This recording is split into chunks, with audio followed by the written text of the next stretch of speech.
Oranges by Soto. The first time I walked with a girl, I was 12, cold and weighted down with 2 oranges in my jacket. December, frost cracking beneath my steps, my breath before me, then gone, as I walked toward her house, the one whose porch light burned yellow night and day in any weather. A dog barked at me until she came out pulling at her gloves, face bright with rouge. I smiled, touched her shoulder, and led her down the street, across a used car lot and a line of newly planted trees, until we were breathing before a drugstore. We entered, the tiny bell bringing a saleslady down a narrow aisle of goods.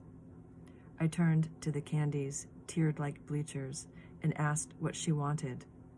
Light in her eyes, a smile starting at the corners of her mouth.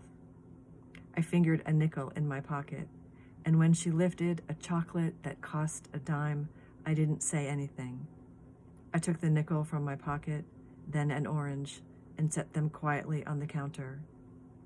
When I looked up, the lady's eyes met mine and held them, knowing very well what it was all about. Outside, a few cars hissing past, fog hanging like old coats between the trees.